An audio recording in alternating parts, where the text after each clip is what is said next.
का हर बार तो हमनी के छठ गा बजा के ए तरीका से करबे करे नहीं जा। हाँ तो काहे ना अब की बारी कुछ नया तरीका से गा के छठ मनावल जाओ। पूजो में नया तरीका होला का? हाँ जी कुछ गाई ना। पहले तो ही शुरू कर। हाँ तो सुने। पेन्हिना बलमा जी पियरिया चली छापा राखे घा का चाही बासा के बहंगिया बहंगी लेके चलब घाट बहंगी लेके चलब घाट। काजी पुरान के नियन गावे लगनी तनी डीजे में गाई डीजे में। कैसे तू ही शुरू कर।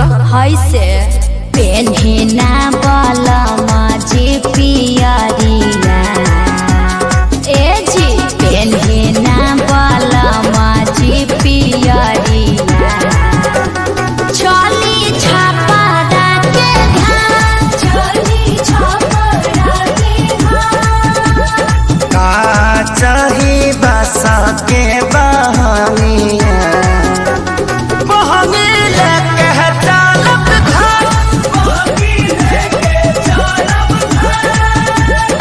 ए अम्मा जी तनी रौरो नाची। बाट जे पूछेला बटोहिया बाट जे पूछेला बटोहिया ई दल के करा के जा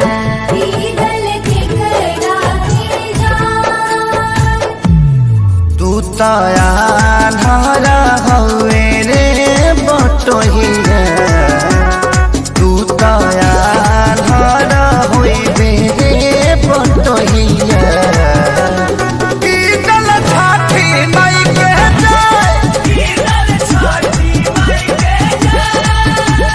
का चाही बासा के बहंगिया तब हम ही ना चाहता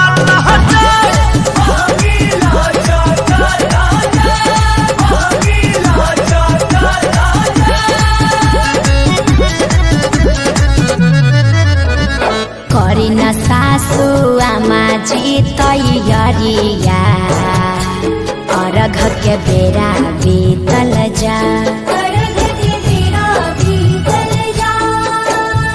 पेन्ही नारी सबके पापा पियरिया दौरा घाटे पहुँचा मम्मी हम तली थी घाट पलाका छोले। अरे तू का करे जइब पराका फोड़ के हमार सारी जरइब मरब एक था। छठी घाटे करबे डरामा ओही जा हो जाई बाबा ओही जा हो जाई बाबा। यार पापा से बोल मम्मी मारने की धमकी दे रही है पापा। साफा आतंकवादी हो का काहे लइकवा के डरोले बड़वा। अरे ना जी बबुआ पर चटक न जन चलाई है दिहल हा छठी